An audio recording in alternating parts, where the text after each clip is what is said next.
A9 ನ್ಯೂಸ್ಗೆ ಸ್ವಾಗತ. ನಾನು ಅಮೀನ್ ಶೇಖ್.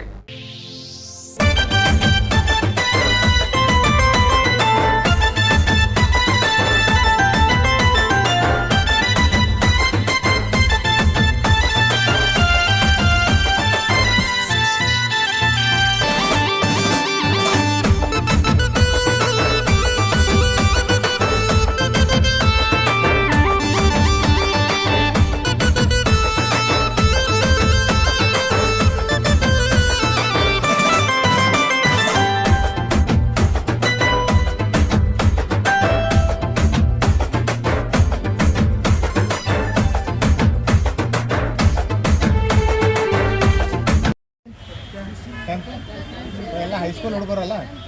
ಓಕೆ, 10 ನಿಮಿಷ ನಿಮಗೆ ಸೈಬರ್ ಕ್ರೈಮ್ ಪೊಲೀಸ್ ಸ್ಟೇಷನ್ ಬಗ್ಗೆ ಹೇಳ್ತೀನಿ. ನಿಮಗೆ ತೆರೆದ ಮನೆ ಅಂತೇಳಿ ಒಂದು ಕಾರ್ಯಕ್ರಮ, ಓಪನ್ ಹೌಸ್ ಕಾರ್ಯಕ್ರಮ. ಅದರಲ್ಲಿ ಸ್ಕೂಲ್ ಮಕ್ಕಳಿಗೆ ಹೌ ಪೊಲೀಸ್ ಸ್ಟೇಷನ್ ವರ್ಕ್ಸ್ ಅಂಥೇಳಿ ನಿಮಗೆ ಗೊತ್ತಾಗಲಿ, ಪೊಲೀಸ್ ಸ್ಟೇಷನ್ನ ಕಾರ್ಯವೈಖರಿ ಹೆಂಗಿರ್ತೈತೆ ಅಂತೇಳಿ ನಿಮ್ಗೆ ಗೊತ್ತಾಗಲಿ ಅಂಥೇಳಿ ಸರ್ಕಾರದಿಂದ ನಿಮಗೆ ಪೊಲೀಸ್ ಸ್ಟೇಷನ್ಗೆ ಭೇಟಿ ಕೊಡಿಸಿ ಹೆಂಗಿರ್ತೈತಿ ಅನ್ನೋದು ತೋರಿಸ್ತಾರೆ. ಇದು ನಾರ್ಮಲ್ ಪೊಲೀಸ್ ಸ್ಟೇಷನ್ ಬೇರೆ, ಇದು ನಮ್ಮದು ಬೇರೆ. ಇದು ಸೈಬರ್ ಕ್ರೈಮ್ ಪೊಲೀಸ್ ಸ್ಟೇಷನ್ ಅಂತೇಳಿ. ಇಲ್ಲಿ ಸೈಬರ್ ಕ್ರೈಮ್ಗೆ ಸಂಬಂಧಪಟ್ಟ ಅಪರಾಧಗಳ ಬಗ್ಗೆ ನಾವು ತನಿಖೆ ಮಾಡ್ತೀವಿ. ನಾರ್ಮಲ್ ಪೊಲೀಸ್ ಸ್ಟೇಷನ್ನಲ್ಲಿ ಎಲ್ಲ ಅಪರಾಧಗಳು, ಆಕ್ಸಿಡೆಂಟ್ ಇರ್ಬೋದು, ಹೊಡೆದಾಟದ ಕೇಸ್ ಇರ್ಬೋದು, ಯಾವುದಾದ್ರು ಸತ್ತಿರ್ಬೋದು, ಸೂಸೈಡ್ ಇರ್ಬೋದು, ಆ ಥರದ ಎಲ್ಲ ಕೇಸ್ಗಳನ್ನು ಆ ಪೊಲೀಸ್ ಸ್ಟೇಷನ್ನೇ ಮಾಡ್ತಾರೆ. ಈಗ ನಿಮಗೆ ಎಲ್ಲರಿಗೂ ಸೈಬರ್ ಕ್ರೈಮ್ ಅಂದರೆ ಏನು ಗೊತ್ತಿದೆಯಾ? ಸೈಬರ್ ಕ್ರೈಮ್ ಅಂದರೆ ಏನು ಗೊತ್ತಿದೆ? ಎಷ್ಟು ಜನ ಮೊಬೈಲ್ ಯೂಸ್ ಮಾಡ್ತೀರಿ ಇದ್ರಾಗ? ಮನೆಗೆ ಹೋದ್ಮೇಲೆ ನಿಮ್ಮ ತಂದೆದಿರ್ಬೋದು, ತಾಯಿದಿರ್ಬೋದು ಮಾಡ್ತೀರಲ್ಲ. ಎಷ್ಟು ಜನ ಗೇಮ್ ಆಡ್ತೀರಿ ಇದ್ರಾಗ? ಏನು ಕೈ ಹತ್ರ ನಾವೇ ನಿಮ್ಮ ಸರ್ಗಳಿಗೆ ಏನು ಹೇಳಲ್ಲ, ಹೇಳ್ಬೇಕು. ಗೇಮ್ ಆಡ್ತೀರಿ, ಓಕೆ, ವೆರಿ ಗುಡ್. ಆಮೇಲೆ ಫೇಸ್ಬುಕ್ ಎಷ್ಟು ಜನ ಯೂಸ್ ಮಾಡ್ತೀರಿ? ಫೇಸ್ಬುಕ್. ಯೂಟ್ಯೂಬ್ ಎಷ್ಟು ಜನ ಯೂಸ್ ಮಾಡ್ತೀರಿ? ಇನ್ಸ್ಟಾಗ್ರಾಮ್ ಎಷ್ಟು ಜನ ಯೂಸ್ ಮಾಡ್ತೀರಿ? ಇನ್ಸ್ಟಾಗ್ರಾಮ್ ರೀಲ್ಸ್ ಎಷ್ಟು ಜನ ಮಾಡ್ತೀರಿ? ನೀವೇ ಮಾಡ್ತೀರಿ. ರೀಲ್ಸ್ ನೋಡ್ತೀರಾ, ಮಾಡ್ತೀರಾ? ನೋಡ್ತೀರಿ. ಓಕೆ, ನಿಮ್ಮದೇ ಸೋಷಿಯಲ್ ಮೀಡಿಯಾದಾಗ ನಿಮ್ಮದೇ ಅಕೌಂಟ್ ಇದೆಯಾ? ಎಷ್ಟು ಜನರದ್ದು? ಎಷ್ಟು ಜನರದ್ದು ಐತಪ್ಪ? ಓಕೆ, ಇದೆಲ್ಲ ಮಾಡಬೇಕಾದ್ರೆ ನೀವು ನಿಮ್ಮ ಸ್ವಂತ ಮೊಬೈಲ್ ಬಳಸ್ತೀರಾ, ಇಲ್ಲ ನಿಮ್ಮ ಮನೆಯವ್ರದ್ದು ಮೊಬೈಲ್ ಬಳಸ್ತೀರಾ? ನಿಮ್ಮ ತಂದೆದು, ತಾಯಿದು ಸರಿ? ಓಕೆ, ಸೈಬರ್ ಕ್ರೈಮ್ ಅಂದ್ರೆ ಕಂಪ್ಯೂಟರು ಅಥವಾ ಲ್ಯಾಪ್ಟಾಪು ಅಥವಾ ಎನಿ ಸ್ಮಾರ್ಟ್ಫೋನ್. ಇಂಟರ್ನೆಟ್ ಅಂದರೆ ಗೊತ್ತಲ್ಲ ನಿಮಗೆ? ಅಂತರ್ಜಾಲ ಬಳಸಿ, ಇಂಟರ್ನೆಟ್ಟನ್ನು ಬಳಸ್ಕೊಂಡು ಯಾವುದೇ ಮೊಬೈಲ್, ಆಂಡ್ರಾಯ್ಡ್ ಫೋನ್ ಇರ್ಬೋದು, ಲ್ಯಾಪ್ಟಾಪ್ ಇರ್ಬೋದು, ಕಂಪ್ಯೂಟರ್ ಇರ್ಬೋದು, ಅಥವಾ ಇನ್ಯಾವುದೇ ಸ್ಮಾರ್ಟ್ ಫೋನ್ ಇರ್ಬೋದು, ಇನ್ಯಾವುದೇ ಎಲೆಕ್ಟ್ರಾನಿಕ್ ಗ್ಯಾಜೆಟ್ ಇರ್ಬೋದು, ಅವುಗಳನ್ನು ಬಳಸಿ, ಅವುಗಳ ಮುಖಾಂತರ ಅಂತರ್ಜಾಲವನ್ನು ಬಳಸಿ ಅಪರಾಧ ಚಟುವಟಿಕೆಗಳನ್ನು ಮಾಡೋಕ್ಕೆ ಏನು ಬಳಸ್ತಾರಲ್ಲ, that is called cyber crime. ಆ ಅಪರಾಧ ಚಟುವಟಿಕೆಗಳು ಸೈಬರ್ ಕ್ರೈಮ್ ಅಂದರೆ ಭಾಳಷ್ಟು ಟೈಪ್ ಅದಾವೆ. ನಿಮ್ಗೆ ಯಾವುದಾದ್ರೂ ಗೊತ್ತಾದ್ರಲ್ಲಿ ಕೇಳಿರಿ? ಎಲ್ಲಾದರೂ ಆನ್ಲೈನ್ ಫ್ರಾಡ್ ಅಂತ ಕೇಳಿರಿ? ಏನು ಹಂಗಂದ್ರೆ ಆನ್ಲೈನ್ ಫ್ರಾಡ್ ಅಂದ್ರೆ ಯಾವಾರ ಕಾಲ್ ಬರ್ತಾವ, ನಿಮ್ಮ ಫೋನ್ ನಂಬರ, ನಿಮ್ಮ ಬ್ಯಾಂಕ್ ಅಕೌಂಟ್ ನಂಬರ್ ಹೇಳ್ರಿ, ಪಾಸ್ವರ್ಡ್ ಬರ್ತೀವಿ, OTP ಹೇಳ್ರಿ ಅಂತ ಹೇಳ್ತಾರೆ. ಅದು ಹೇಳಿದ ತಕ್ಷಣ ನಿಮ್ಮ ಅಕೌಂಟಲ್ಲಿರೋ ದುಡ್ಡೆಲ್ಲ ಖಾಲಿ ಆಗುತ್ತೆ. ಇದು ಸ್ವಲ್ಪ ಹಳೆ ಪ್ಯಾಟ್ರನ್. ಇದು ಡೆವಲಪ್ ಆಗಿ ಈಗ ಅವರು ಸೊಫಿಸ್ಟಿಕೇಟೆಡ್ ಆಗ್ಯಾರ. ಹೊಸ ಟೈಪ್ ಆಫ್ ಫ್ರಾಡ್ಸ್ಗಳು ಬರ್ತಾಯಿದೆ. ಅಂದರೆ ಲೈಕ್ OTP ಫ್ರಾಡ್ ಮುಂಚೆ ಇತ್ತು, ಈಗ ಹಳೇದಾಗಿದೆ. ಈಗ ಡಿಜಿಟಲ್ ಅರೆಸ್ಟ್ ಅಂತೇಳಿ ಒಂದು ಬಂದಿದೆ. ಅದರ ನಂತರ ಸಿಮ್ ಸ್ವಾಪಿಂಗ್ ಅಂತ ಬಂದಿದೆ. APK ಫೈಲ್ ಅಂತ ಬಂದಿದೆ. ನೀವು ನಿಮ್ಮ ತಂದೆದು ಅಥವಾ ಯಾರ್ದೋ ಒಂದು ಮೊಬೈಲ್ ಯೂಸ್ ಮಾಡ್ತಿರ್ತೀರಿ, ಅವ್ರು ವಾಟ್ಸಪ್ ಗ್ರೂಪ್ನಾಗ ಯಾರೋ ಒಂದು ಮೆಸೇಜ್ ಕಳಿಸಿರ್ತಾರೆ, PM ಕಿಸಾನ್ ಅಂಥೇಳಿ ಒಂದು ಯೋಜನೆ, ಟ್ರಾಫಿಕ್ ಚಾಲನ್ ಅಂಥೇಳಿ ಒಂದು ಯೋಜನೆ, ಅಥವಾ ಯಾವುದೋ ಒಂದು ವೆಡ್ಡಿಂಗ್ ಕಾರ್ಡ್ ಅಂಥೇಳಿ ಒಂದು APK ಫೈಲ್ ಕಳಿಸಿರ್ತಾರೆ. ನೀವು ಯಾರ್ದೋ ಬಂದೈತಿ ಅಂತೇಳಿ APK ಫೈಲ್ ಕ್ಲಿಕ್ ಮಾಡಿದ್ರಿ ಅಂದ್ರೆ ಆ APK ಫೈಲು ನಿಮ್ಮ ಫೋನ್ನಲ್ಲಿ ಇನ್ಸ್ಟಾಲ್ ಆಗಿಬಿಡ್ತೈತಿ. ಇನ್ಸ್ಟಾಲ್ ಆಗಿ ನಿಮ್ಮ ಫೋನಿನ ಕಂಟ್ರೋಲ್, ಅಂದರೆ ನೀವೇನು ಯೂಸ್ ಮಾಡ್ತಿರ್ತೀರಿ ಆ ವಾಟ್ಸಪ್ಪು, ಫೇಸ್ಬುಕ್ದು ಕಂಟ್ರೋಲು ಆ ಆರೋಪಿಗಳಿಗೆ ಹೋಗುತ್ತೆ. ಅವ್ರು ಏನು ಇಲ್ಲಿ ನಿಮ್ಮ ಎದುರಿಗೆ ಇರೋದಿಲ್ಲ, ಎಲ್ಲೋ ಕೂತಿರ್ತಾರೆ. ಸೊ ನಿಮ್ಮ ಫೋನ್ನಲ್ಲಿರೋ ಫಸ್ಟ್ ನಿಮ್ಮ ಆ APK ಫೈಲ್ ಇನ್ಸ್ಟಾಲ್ ಆದ ತಕ್ಷಣ ಆಗೋದು ಕೆಲಸ ಏನು, ನಿಮ್ಮ ಫೋನ್ನಲ್ಲಿರ್ತಕ್ಕಂಥ ಎಲ್ಲ ಕಾಂಟ್ಯಾಕ್ಟ್ಸ್, ಎಷ್ಟು ನಂಬರ್ ಅದಾವೆ ಎಲ್ಲನೂ ಅವ್ರಿಗೆ ಕಾಪಿ ಆಗ್ತಾವೆ. ಎಷ್ಟು ಗ್ರೂಪ್ಸ್ ಅದಾವೆ, ವಾಟ್ಸಪ್ ಗ್ರೂಪ್, ಅವೆಲ್ಲನೂ ಅವ್ರ ಕಡೆ ಡಾಟಾ ಹೋಗುತ್ತೆ. ನಿಮ್ಮ ವೈಯಕ್ತಿಕ ಮಾಹಿತಿ, ನೀವೇನೇನು ಗೂಗಲ್ಗೆ ಒಂದು ಪಾಸ್ವರ್ಡ್ ಇಟ್ಟಿರ್ತೀರಿ, ಫೇಸ್ಬುಕ್ಗೆ ಒಂದು ಇಟ್ಟಿರ್ತೀರಿ, ಆ ಎಲ್ಲ ಪಾಸ್ವರ್ಡು ಫೋನ್ ನೆನಪಿಟ್ಕೊಂಡಿರುತ್ತಾ. ಸೊ ಅವೆಲ್ಲನೂ ಕಾಪಿಯಾಗಿ ಅವ್ರಿಗೆ ಹೋಗ್ತಾವೆ. ಅದಾದಮೇಲೆ ಬ್ಯಾಂಕ್ ಅಕೌಂಟ್ ಇರ್ತದೆ, Paytm, PhonePe, Google pay use ಮಾಡ್ತಿರ್ತಾರೆ, ಅದಕ್ಕೂ ಪಾಸ್ವರ್ಡ್ ಇರುತ್ತೆ. ಸೊ ಅಕೌಂಟ್ ಡೀಟೇಲ್ ಇರುತ್ತೆ, ಅವೆಲ್ಲನೂ ಕಾಪಿ ಆಗ್ತಾವೆ. ಯಾವುದೋ ಒಂದು ಅನ್ನೋನ್ ಲಿಂಕ್ನಿಂದ ಬರ್ತಕ್ಕಂಥ ಅಥವಾ ಯಾವುದೋ ಒಂದು ಗ್ರೂಪ್ನಲ್ಲಿ ಬರ್ತಕ್ಕಂಥ ಅನ್ವಾಂಟೆಡ್ ಸಂದೇಶಗಳು, APK ಫೈಲ್ಗಳು ನೀವು ಕ್ಲಿಕ್ ಮಾಡಿದಾಗ ನಿಮ್ಮ ಮೊಬೈಲ್ನಲ್ಲಿ ಇನ್ಸ್ಟಾಲ್ ಆಯಿತು ಅಂದರೆ ನಿಮ್ಮ ಫೋನಿನಲ್ಲಿ ಇರತಕ್ಕಂಥ ಎಲ್ಲ ಡಿಜಿಟಲ್ ಮಾಹಿತಿ ಅವ್ರ ಹತ್ರ ಹೋಗ್ಬಿಡ್ತದೆ. ಎಲ್ಲ ಮಾಹಿತಿ ಅವ್ರ ಹತ್ರ ಹೋದ್ಮ್ಯಾಗ ಈಸಿ ಅಲ್ಲ, ನಿಮ್ಮ ಅಕೌಂಟ್ನಲ್ಲಿರೋ ಖಾತೆ ಅವರು ದುರ್ಬಳಕೆ ಮಾಡ್ಬೋದು, ಹಣ ತಕ್ಕೋಬೋದು. ಇದನ್ನು ಬಿಟ್ಟು ಇನ್ನೇನು ಮಾಡ್ಬೋದು, ನಿಮ್ಮದೇ ವಾಟ್ಸಪ್ನಲ್ಲಿ ನಿಮ್ಮ ಹೆಸರಿನಲ್ಲಿ ಅವರು ಮೆಸೇಜ್ಗಳನ್ನು ಕಳಿಸ್ಬೋದು. ಯಾಕಂದ್ರೆ ನಿಮ್ಮ ಕಂಟ್ರೋಲ್ ಇರೋದಿಲ್ಲ. ಸೊ ಆ ವಾಟ್ಸಪ್ ಗ್ರೂಪ್ನಲ್ಲಿ ನೀವು ಕಳಿಸ್ದಂಗೆ ಅವ್ರು ಮೆಸೇಜ್ ಕಳಿಸ್ತಾರೆ. ನಿಮ್ಮ ಎಷ್ಟು ಗ್ರೂಪ್ ಇರ್ತಾವಲ್ಲ ವಾಟ್ಸಪ್ ಗ್ರೂಪ್, ಆ ಎಲ್ಲ ಗ್ರೂಪಿಗೂ ಫಾರ್ ಎಕ್ಸಾಂಪಲ್ ನಿಮ್ಮ ಹೆಸರು ಏನಪ್ಪ ಸಮೀವುಲ್ಲಾ ಅಂತೇಳಿ ಒಂದು ವಾಟ್ಸಪ್ನಾಗ ಹೆಸರು ನಾ ಸೇವ್ ಮಾಡ್ಕೊಂಡೆ. ನಾ ಏನು ತಿಳ್ಕೊತ ನನಗೆ ಸಮೀವುಲ್ಲಾದಿಂದ ಮೆಸೇಜ್ ಬಂದಿರ್ತೈತಿ. ನಾ ಅದನ್ನು ಎಪಿಕೆ ಕ್ಲಿಕ್ ಮಾಡಿದೆ, ಡೌನ್ಲೋಡ್ ಆಯಿತು. ನನಗೆ ವಾಟ್ಸಪ್ ಗ್ರೂಪ್ನಾಗ ಎಷ್ಟು ಇರ್ತಾವೆ ಅವ್ರಿಗೆಲ್ಲ ಮೆಸೇಜ್ ಹೋಗುತ್ತೆ. ಅಲ್ಲಿ ನಾನು ಕಳಿಸ್ದಂಗೆ ಹೋಗುತ್ತೆ. ನಮ್ಗೇನು ಅನಿಸುತ್ತೆ ಸಮೀವುಲ್ಲಾ ಕಳ್ಸೋಣತ್ತೆ. ಬಟ್ ಸಮೀವುಲ್ಲಾಂದು ಫೋನ್ ಕಾಂಪ್ರಮೈಸ್ ಆಗಿದೆ, ಅವನ ಡಾಟಾ ಕದ್ಕೊಂಡ್ಬಿಟ್ಟಿದಾರೆ, ಅವರು ಆಪ್ರೇಟ್ ಮಾಡ್ತಾ ಇರ್ತಾರೆ. ಹಿಂಗಾದಾಗ ನಿಮ್ಮ ಫೇಸ್ಬುಕ್ನಿಂದ ಇರ್ಬೋದು ಅಥವಾ ನಿಮ್ಮ ವಾಟ್ಸಪ್ನಿಂದ ಇರ್ಬೋದು ಹಲವಾರು ಅವರು ಮೆಸೇಜ್ಗಳನ್ನು ಕಳಿಸ್ಬೋದು. ನೀವೇ ಅಂಥೇಳಿ ಅವರು ನಿಮ್ಮನ್ನು ರಿಪ್ರೆಸೆಂಟ್ ಮಾಡ್ಬೋದು. ಅಂದರೆ ನಿಮ್ಮ ಜಾಗಕ್ಕೆ ಸಮೀವುಲ್ಲಾನೇ ಕಳ್ಸಕತ್ತಾನಂತ ಅವ್ರಿಗೆ ಅನಿಸ್ತದೆ. ಅವ್ರು ನಿಮ್ಮ ಕಂಪ್ಲೇಂಟ್ ಕೊಡೋ ಸಾಧ್ಯತೆ ಇರುತ್ತೆ ಅಲ್ವಾ. ಸೊ ಅದಕ್ಕೆ ಯಾವುದೇ ಫೋನ್ಗಳಲ್ಲಿ ಬರ್ತಕ್ಕಂಥ ಅನ್ವಾಂಟೆಡ್ ಮೆಸೇಜ್ಗಳನ್ನು, ಅನ್ವಾಂಟೆಡ್ ಲಿಂಕ್ಸ್ ಬರ್ತಾವೆ, ಅವುಗಳನ್ನ ಕ್ಲಿಕ್ ಮಾಡೋಕ್ಕೆ ಹೋಗಬೇಡಿ. ಆಮೇಲೆ ಈಗ ಎಷ್ಟೋ ಜನ ಗೇಮ್ ಆಡ್ತಿರಲ್ಲ, ಗೇಮ್ ಆಡಿರಿ ಯಾರಾದರೂ ಗೇಮ್ನಾಗ ಯಾರಾದರೂ ದುಡ್ಡು ಗೆದ್ದಿರಿ 100, 200, 300 ಯಾರಾದರೂ ಗೆದ್ದಿರಿ ಒಂದು ಸಲ ರೇ, ದಯಮಾಡಿ ಯಾವ ಆನ್ಲೈನ್ ಗೇಮ್ಗಳನ್ನು ಆಡೋಕ್ಕೆ ಹೋಗಬೇಡಿ. ಆಡಿದ್ರೆ ಕೆಲವೊಂದಿಷ್ಟು ಅದ್ರಾಗ ಪೇಡ್ ಅದಾವೆ ಆ್ಯಪ್.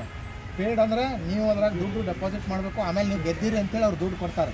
ಯಾವುದೇ ಫೋನ್ ಗೇಮಿಂಗ್ನಲ್ಲಿ ಗೆದ್ದೀವಿ ಅಂತೇಳಿ ನಿಮ್ಗೆ ದುಡ್ಡು ಕೊಡ್ತಾರಲ್ಲ, ಅದು ಯಾವುದೋ ದುಡ್ಡು ಅಧಿಕೃತ ದುಡ್ಡು ಅಲ್ಲ, ಅದು ಅನಧಿಕೃತ. ಈ ಸೈಬರ್ ವಂಚನೆಗಳು ಏನು ಮಾಡಿರ್ತಾರಲ್ಲ ಜನರಿಗೆ ಸೈಬರ್ ವಂಚನೆ ಮಾಡಿದ ದುಡ್ಡನ್ನು ಅವರು ಬೇರೆ ಬೇರೆ ಮೀಡಿಯಮ್ ಥ್ರೂ ಈ ಗೇಮಿಂಗ್ ಆ್ಯಪ್ಗಳಿಗೆ ಕಳಿಸ್ತಿರ್ತಾರೆ. ನಿಮ್ಗೇನು ಅನ್ಸುತ್ತೆ, ನಾ ಯಾವುದೋ ಒಂದು ಆನ್ಲೈನ್ ಜಂಗ್ಲಿ ರಮ್ಮಿ ಇಲ್ಲ ಏನೋ ಡ್ರೀಮ್ ಲೆವೆನ್ ನಾವೇನೋ ಅದಲ್ಲ ಫ್ರೀ ಫೈರ್ ಏನೋ ಗೇಮ್ ಆಡ್ತಿರ್ತೀರಿ ನೀವು ಗ್ರೂಪ್ನಾಗ.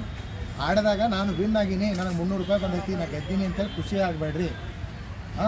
ಅದು ದುಡ್ಡು ಸೈಬರ್ ಫ್ರಾಡ್, ಸೈಬರ್ ವಂಚನೆಯಿಂದ ಬಂದಂಥ ದುಡ್ಡು ಇರ್ತೈತಿ. ನಿಮ್ಮಂಗೆ ಮತ್ತೊಬ್ಬ ಯಾರೋ ಮೋಸ ಹೋಗಿರ್ತಾನೆ, ಅವನಿಂದ ದುಡ್ಡು ಈ ರೀತಿ ಅವರು ಡೈವರ್ಟ್ ಮಾಡ್ತಿರ್ತಾರೆ, ಫ್ಲೋ ಮಾಡ್ತಿರ್ತಾರೆ, ಮನಿ ಫ್ಲೋ ಆಗ್ತಾ ಇರ್ತಾರೆ. ಸೊ ಆ ದುಡ್ಡು ನೀವು ಪಡೆದ್ರಿ ಅಂದ್ರೆ ಒಂದಲ್ಲ ಒಂದಿನ ನಿಮ್ಮ ಅಕೌಂಟ್ ಫ್ರೀಸ್ ಆಗಿ ನಿಮ್ಮ ಮೇಲೆ ಕೇಸು, ಅಲ್ಲಿ ಕೇಸ್ ಆಗಿರ್ತೈತೆ, ಅಲ್ಲಿ ಪೊಲೀಸರು ಬಂದು ನಿಮ್ಗೆ ಈ ದುಡ್ಡು ಎಲ್ಲಿಂದ ಬಂತು ಅಂತ ಕೇಳುವಂಥ ಸಾಧ್ಯತೆ ಇರ್ತಾವೆ. ಸೊ ಯಾವುದೇ ಗೇಮಿಂಗ್ ಆ್ಯಪ್ಗಳಲ್ಲಿ ದುಡ್ಡು ಬಂತು ಅಂಥೇಳಿ ಅದನ್ನು ಇದನ್ನ ಮಾಡೋಕ್ಕೆ ಹೋಗಬೇಡಿ. ಆಮೇಲೆ ದುಡ್ಡು ಡೆಪಾಸಿಟ್ ಮಾಡುವಂಥದ್ದು ಯಾವುದು ಮಾಡೋಕ್ಕೆ ಹೋಗಬೇಡಿ. ಯಾಕಂದರೆ ಈಗ ನಿಮ್ಮ ತಂದೆ ತಾಯಿ ಫೋನ್ಪೇ ಯೂಸ್ ಮಾಡ್ತಿರ್ತಾರೆ ಮನಿ ಕಳ್ಸೋಕ್ಕೆ. ಯಾರಷ್ಟು ಜನ ಸ್ಯಾಲ್ರಿ ಹೋಲ್ಡರ್ಸ್ ಇರ್ತಾರೆ, ಅವ್ರ ಪೇಮೆಂಟ್ ಎಲ್ಲ ಅದಕ್ಕೆ ಜಮಾ ಆಗ್ತಿರ್ತೈತಿ. ಏನೋ ಮಗ ಬೇಡಣ ಮಗಳು ಬೇಡ ಅಂತೇಳಿ ಅವ್ರು ಮೊಬೈಲ್ ಕೊಡ್ತಿರ್ತಾರೆ. ಅಂಥ ಟೈಮ್ನಾಗ ನೀವು ತೊಗೊಂಡು ಯಾವುದಾದ್ರೂ ಅನ್ವಾಂಟೆಡ್ ಲಿಂಕ್ಸ್ ಕ್ಲಿಕ್ ಮಾಡಿದ್ರಿ ಅಂದ್ರೆ ಅದರಿಂದಾಗಿ ನಿಮ್ಮ ತಂದೆಯ ಬ್ಯಾಂಕ್ ಅಕೌಂಟು ಹ್ಯಾಕ್ ಆಗಿ ಬೇರೆಯವ್ರ ಅದರಲ್ಲಿ ದುಡ್ಡು ಲಪ್ಟಾಯಿಸುವಂಥ ಚಾನ್ಸ್ ಇರ್ತವೆ. ಇದು ಬಿಟ್ಟರೆ ಹಿಂಗೆ ಅಂಥದ್ದು ಸೋಷಿಯಲ್ ಮೀಡಿಯಾ. ಈ ಮೊದಲ ಗಾಂಧೀಜಿದು 3 ಮಂಗ ಇದ್ದು ಗೊತ್ತಾ? ಯಾವ? ಕೆಟ್ಟದ್ದನ್ನು ನೋಡಬಾರ್ದು, ಕೆಟ್ಟದ್ದನ್ನು ಕೇಳಬಾರ್ದು, ಕೆಟ್ಟದ್ದನ್ನು ಮಾತಾಡಬಾರ್ದು. 3 ಇಲ್ಲ. ಈ ಡಿಜಿಟಲ್ ಯುಗದಾಗ ಇನ್ನೊಂದು ಮಂಗ ಐತಿ, ಅದ್ರ ಬಾಜು ಇರ್ತೈತೆ. 3 ಆದ್ಮೇಲೆ ಬಕ್ಕಕ್ಕೆ ಇರ್ತೈತೆ. ಅದ್ರದ್ದು ಕೆಲಸ ಏನಂದ್ರೆ ಕೆಟ್ಟದ್ದನ್ನು ಪೋಸ್ಟ್ ಮಾಡಬಾರ್ದು, ಕೆಟ್ಟದ್ದನ್ನು ಸೋಷಿಯಲ್ ಮೀಡಿಯಾದಲ್ಲಿ ಶೇರ್ ಮಾಡಬಾರ್ದು, ಕೆಟ್ಟದ್ದನ್ನು ಫಾಲೋ ಮಾಡಬಾರ್ದು. ಅದನ್ನು ನೆನಪಿಟ್ಕೋಬೇಕು. ಯಾಕಂದ್ರೆ ಸೋಷಿಯಲ್ ಮೀಡಿಯಾದಾಗ ಯಾರೋ ಒಂದು ಕಳಿಸಿರ್ತಾರೆ, ಏನೋ ಒಂದು ಕಳಿಸಿರ್ತಾರೆ. ಇತ್ತೀಚಿನ ದಿನಗಳಲ್ಲಿ ಎಲ್ಲರೂ ಸೋಷಿಯಲ್ ಮೀಡಿಯಾನ ಎಲ್ಲೇ ಕೂತು ಏನೋ ಒಂದು ಪೋಸ್ಟ್ ಮಾಡಿರ್ತಾರೆ. ನೀವು ಅದಕ್ಕೆ ಸಪೋಸ್ ಲೈಕ್ ಮಾಡ್ತೀರಿ ಅಥವಾ ಅದನ್ನು ಟ್ಯಾಗ್ ಮಾಡಿ ಮತ್ತೊಬ್ಬಕ್ಕೆ ಕಳಿಸ್ತೀರಿ ಫಾರ್ವರ್ಡ್. ಅಂಥ ಮೆಸೇಜ್ಗಳಲ್ಲಿ ಕೆಲವೊಂದಿಷ್ಟು ದೇಶದ್ರೋಹದ ಮೆಸೇಜ್ ಇರ್ಬೋದು, ಇನ್ನು ಕೆಲವೊಂದಿಷ್ಟು ಯಾವುದೇ ಒಂದು ಧರ್ಮದ ಭಾವನೆಗಳಿಗೆ ಧಕ್ಕೆ ತರುವಂಥದ್ದು ಇರ್ಬೋದು. ಎಲ್ಲೇ ಯಾರೋ ಒಂದು ಬಾವುಟ ಸುಟ್ಟಿರ್ತಾರೆ, ಎಲ್ಲೇ ಯಾರೋ ಒಂದು ಏನೋ ಆಗಿರ್ತೈತೆ, ಯಾವುದೋ ಒಂದು ಫೋಟೋ ಹಾರ ಹಾಕಿರ್ತಾರೆ, ಅವು ಯಾರೋ ಒಬ್ಬ ಶೇರ್ ಮಾಡಿರ್ತಾನೆ. ನೀವು ಅದನ್ನು ಮಲ್ಟಿಪಲ್ ಆಗಿ ಶೇರ್ ಮಾಡೋದ್ರಿಂದ ನೀವು ಕೂಡ ಗೊತ್ತಿದ್ದೋ ಗೊತ್ತಿಲ್ಲದನೋ ಆ ಅಪರಾಧಕ್ಕೆ ಒಳಗಾಗಬೇಕಾಗುತ್ತೆ. ಸೊ ಅಂಥ ಟೈಮಲ್ಲಿ ಸೋಷಿಯಲ್ ಮೀಡಿಯಾದಲ್ಲಿ ನಿಮಗೆ ಸಂಬಂಧಪಡದ ಯಾವುದೇ ಮಾಹಿತಿಗಳನ್ನು, ನಿಮಗೆ ಲಿಂಕ್ ಇರಲಾರ್ದಂಥ ಯಾವುದೇ ಮಾಹಿತಿಗಳನ್ನು ಬೇರೆಯವರೊಂದಿಗೆ ಅಥವಾ ಅಪರಿಚಿತರೊಂದಿಗೆ ಅಥವಾ ಪರಿಚಿತರೊಂದಿಗೆ ಕೂಡ ಹಂಚಿಕೊಳ್ಳತಕ್ಕದ್ದಲ್ಲ. ಯಾವುದೇ ಫೋಟೋಗಳನ್ನು ಅನ್ವಾಂಟೆಡ್ ಫೋಟೋ, ಧಾರ್ಮಿಕ ಭಾವನೆಗಳಿಗಿರ್ಬೋದು, ವ್ಯಕ್ತಿಯ ಭಾವನೆಗಳಿಗಿರ್ಬೋದು, ಅಥವಾ ಮಹಿಳೆಯರ ಮಕ್ಕಳ ಭಾವನೆಗಳಿಗಿರ್ಬೋದು, ಅವರ ಗೌರವಕ್ಕೆ ಚ್ಯುತಿ ತರುವಂತಹ ಯಾವುದೇ ಪೋಸ್ಟ್ಗಳನ್ನು, ಪಿಕ್ಚರ್ಸ್ಗಳನ್ನು, ವಿಡಿಯೋಗಳನ್ನು ಶೇರ್ ಮಾಡಬಾರ್ದು. ಇನ್ನೊಂದು ಬರ್ತಾ ಇದೆ ಇತ್ತೀಚಿನ ದಿನಗಳಲ್ಲಿ, ಟಿಪ್ಲೈನ್ ಕೇಸ್ ಅಂತ ಬರಾಗುತ್ತೆ. ಅಂದರೆ ಮಕ್ಕಳ ಮೇಲೆ ಅಪ್ರಾಪ್ತರು ಅಂದರೆ ಯಾರು ಗೊತ್ತಾ? 18 ವರ್ಷ ಒಳಗಿನ ಎಲ್ಲ ಗಂಡು ಮತ್ತು ಹೆಣ್ಮಕ್ಳು ಅಪ್ರಾಪ್ತರು. ಸೊ ಅಪ್ರಾಪ್ತರ ಮೇಲೆ ಶೋಷಣೆ ಆಗುವಂಥ ವಿಡಿಯೋಗಳು, ಫೋಟೋಗಳು, ಅವುಗಳನ್ನು ಎಲ್ಲೂ ಶೇರ್ ಮಾಡಬಾರ್ದು ಅಥವಾ ಇಂಟರ್ನೆಟ್ನಲ್ಲಿ ಸರ್ಚ್ ಮಾಡಬಾರ್ದು. ಒಂದು ವೇಳೆ ಮಾಡಿದರೆ ಆಟೋಮೆಟಿಕ್ಕಾಗಿ ಯಾವ ಮೊಬೈಲ್ನಿಂದ ನೀವು ಸರ್ಚ್ ಮಾಡಿರ್ತೀರಲ್ಲ ಅದು ಡೆಲ್ಲಿ NCRP ಪೋರ್ಟಲ್ಗೆ ಹೋಗುತ್ತೆ. ಇಲ್ಲಿ ಕುಂತು ಬಿಜಾಪುರದಾಗ ಇಂಥ ಡಿವೈಸ್ನಿಂದ ಇಂಥ ಮೊಬೈಲ್ ನಂಬರು ಇಂಥದ್ದೇ ಜಾಗದಾಗಿಂದ ಕುಂತು ಇಂಥವರು ಇದ್ರ ಬಗ್ಗೆ ಸರ್ಚ್ ಮಾಡ್ಯಾರ ಅಂಥೇಳಿ ಮಾಹಿತಿ ಹೋಗುತ್ತೆ. ಆ ಮಾಹಿತಿ NCRTಯಿಂದ ಬೆಂಗಳೂರು CID ಬರ್ತದೆ, CIDಯಿಂದ ನಮಗೆ ಬರ್ತದೆ, ಇವ್ರ ಮ್ಯಾಗ ಆ್ಯಕ್ಷನ್ ತಗೋರಿ ಅಂತ. ಸೊ ನಿಮಗೆ ತಿಳಿದೇನೋ ಯಾವುದೇ ಆ ರೀತಿಯ ಮಾಹಿತಿಗಳನ್ನು ಸರ್ಚ್ ಮಾಡಬೇಡಿ. ಯಾಕಂದ್ರೆ 18 ವರ್ಷದ ಒಳಗಿನ ಎಲ್ಲ ಗಂಡು ಮತ್ತು ಹೆಣ್ಣು ಮಕ್ಕಳ ಅಶ್ಲೀಲ ಫೋಟೋಗಳನ್ನು ನೋಡೋದಿರ್ಬೋದು, ಶೇರ್ ಮಾಡೋದಿರ್ಬೋದು, ಪೋಸ್ಟ್ ಮಾಡೋದಿರ್ಬೋದು, ಅಥವಾ ಸ್ಟೋರ್ ಮಾಡಿ ನಾ ಯಾರಿಗೂ ತೋರ್ಸಂಗಿಲ್ಲ, ನನ್ನ ಪಾಡಿಗೆ ನಾ ಇಟ್ಕೊತೀನಿ ಅಂತೇಳಿ ನಮ್ಮ ಮೊಬೈಲ್ನಾಗ ಸ್ಟೋರ್ ಮಾಡಿದರೂ ಕೂಡ ಅದನ್ನು ಕ್ರಿಮಿನಲ್ ಅಫೆನ್ಸ್ ಇದೆ, ಗೊತ್ತಾಯ್ತಾ? ಸ್ಟೋರ್ ನಾ ಯಾರಿಗೂ ಶೇರ್ ಮಾಡಿಲ್ಲ, ನನ್ನ ಹತ್ರ ಇಟ್ಕೊಂಡಿನಂದ್ರು ಅದು ತಪ್ಪೇ. ಅಪ್ರಾಪ್ತ ವಯಸ್ಸಿನ ಮಕ್ಕಳ ಅಶ್ಲೀಲ ಫೋಟೋಗಳಿರ್ಬೋದು, ವಿಡಿಯೋಗಳಿರ್ಬೋದು, ಅಥವಾ ಅದರ ಬಗ್ಗೆ ಇಂಟರ್ನೆಟ್ನಲ್ಲಿ ಸರ್ಚ್ ಮಾಡೋದಿರ್ಬೋದು. Even browsing is also criminal offence ಅಂತ ಹೇಳ್ತಾರೆ. ಸೊ ಹಾಗಾಗಿ ಅಂಥ ಕೇಸ್ಗಳು ಕೂಡ ಇತ್ತೀಚೆಗೆ ಆಗ್ತಾಯಿದೆ. ದಯಮಾಡಿ ಅದ್ರ ಬಗ್ಗೆ ಎಚ್ಚರ ಇರಿ. ಮೊಬೈಲನ್ನು ಯಾವುದಕ್ಕೆ ಬೇಕು, ಇಂಟರ್ನೆಟ್ಟನ್ನು ಯಾವುದಕ್ಕೆ ಬೇಕು ಅದನ್ನು ಸದ್ಬಳಕೆ ಮಾಡ್ಕೊಳ್ಳಿ. ನಿಮ್ಮ ನಾಲೆಜ್ ಇಂಪ್ರೂವ್ಮೆಂಟ್ ಮಾಡ್ಕೋಬೇಕಾ ಮಾಡಿ, ನಿಮ್ಮ ಯಾವುದೋ ಒಂದು ಹೇಳಿರ್ತಾರೆ, ಸೈನ್ಸ್ ಅಸೈನ್ಮೆಂಟ್ ಹೇಳಿರ್ತಾರೆ, ಅದ್ರ ಬಗ್ಗೆ ಸರ್ಚ್ ಮಾಡಬೇಕಾ ಮಾಡಿ.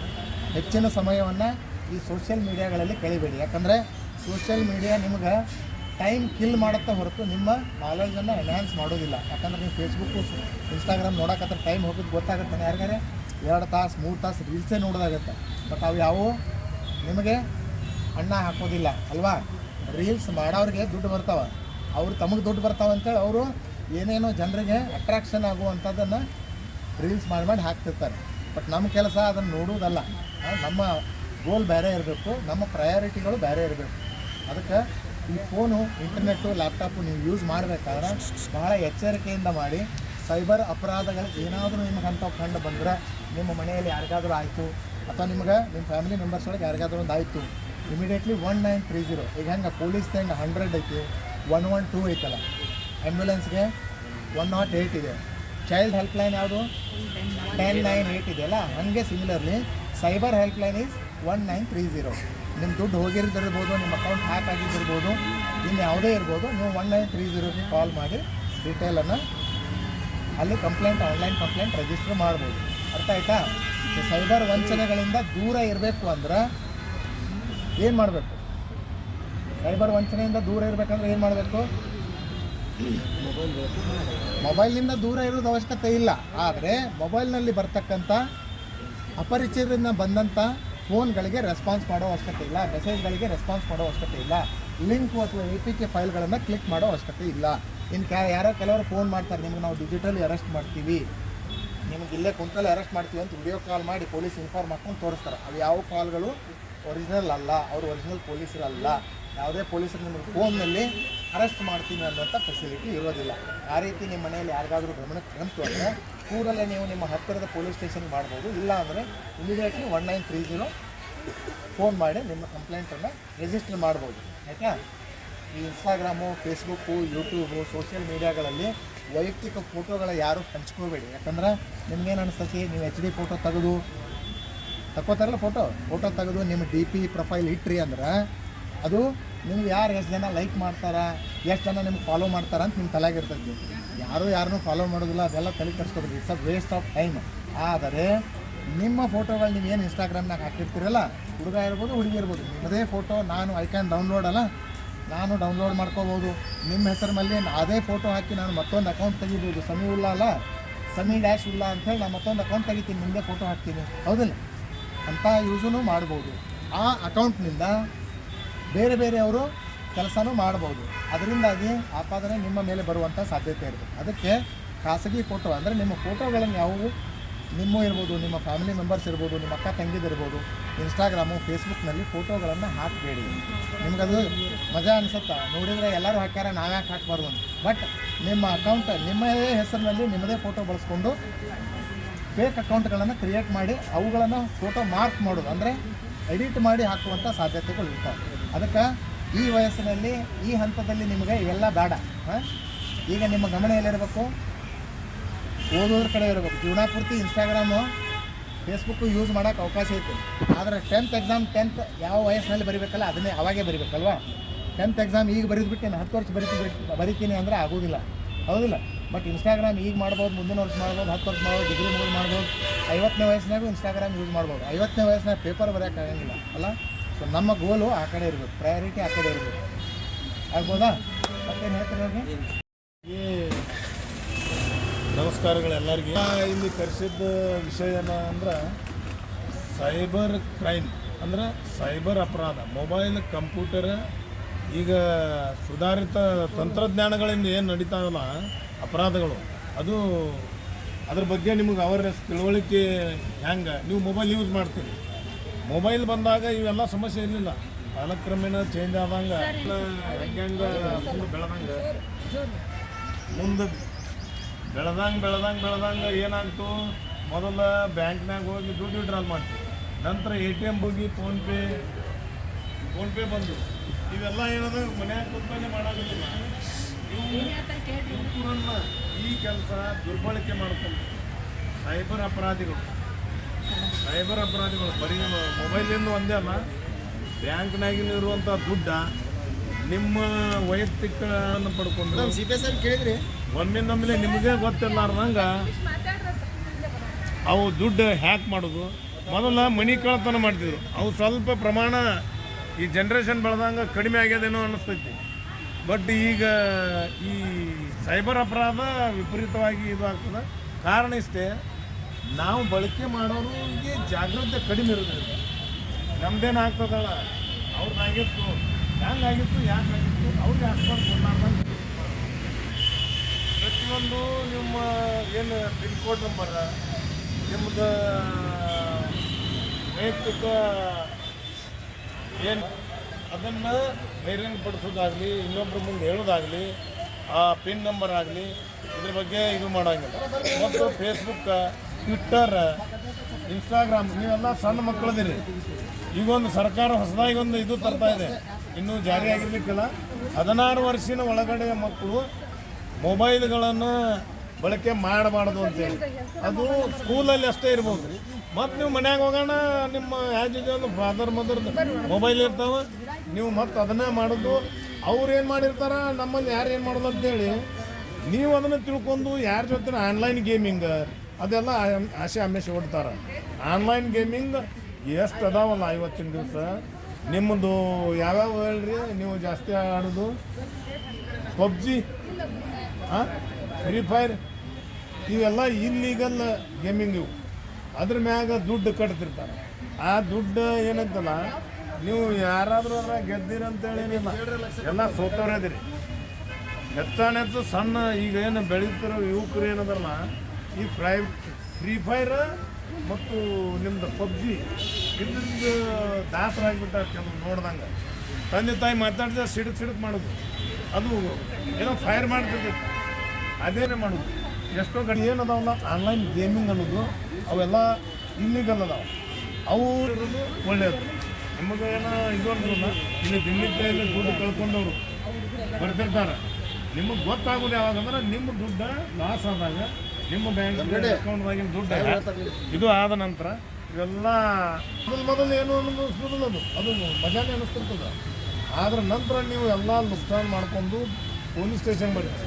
ಅಷ್ಟಾಗ ಆಗಲಿ ಅವರೆಲ್ಲ ಅಕೌಂಟ್ ಕ್ಲೋಸ್ ಏನೇನೋ 108 ಆಗಿರ್ತಾರೆ. ಇದು ಮುಂದುವರೆದು ಎಲ್ಲ ಚಾಪ್ಟರ್ ನಿಮ್ಗೆ ಕ್ಲೋಸ್ ಆಗಿರ್ತೈತಿ. ರಿಪೀಟ್ ಹೊಸದ ನಾವು ಪ್ರಾರಂಭ ಮಾಡಬೇಕು. ಅವರು ಒಂದು ಕಡೆ ಇರ್ತಾರೆ, ಅವ್ರ ಮುಖ ನೀವು ನೋಡಿರಲ್ಲ, ನೀವು ಮುಖ ಅವ್ರು ನೋಡಿರೋದಿಲ್ಲ. ಆಜು ಬಾಜುದವ್ರ ಜೊತೆ ನೀವು ಫ್ರೆಂಡ್ಸಿಗೆ ಒಂದು 500 ರೂಪಾಯಿ ಕೊಟ್ಟರೆ ಅಂದ್ರೆ ನಾಳೆ ಕೊಡೋದಷ್ಟು ಕೇಳ್ಬೋದು. ಅವ್ರಿಗೆ ಹೋಗಿ ಕೇಳ್ತೀವಿ, ಯಾರಿಗೆ ಸಹಾಯ ಮಾಡಿದ್ದು ಯಾರೂ ನೆನಪು ಬರೋದಿಲ್ಲ. ಅವರು ನಿಮಗೆ ಅದ್ರ ಬದಲಾಗಿ ಮತ್ತೊಂದು ನಿಮಗೆ ಸಹಾಯ ಮಾಡ್ಬೋದು. ಬಟ್ ಇವೆಲ್ಲ ಆನ್ಲೈನ್ದವ್ರು ನೀವೆಲ್ಲ ಮಾಡೋದೇನಿದಾವಲ್ಲ, ನೀವು ಆನ್ಲೈನ್ ಗೇಮಿಂಗ್ ಆಗಲಿ ಮನಿ ಟ್ರಾನ್ಸಾಕ್ಷನ್ ಮಾಡೋದು ಜಾಗ್ರತೆಯನ್ನು ಮಾಡೋದು.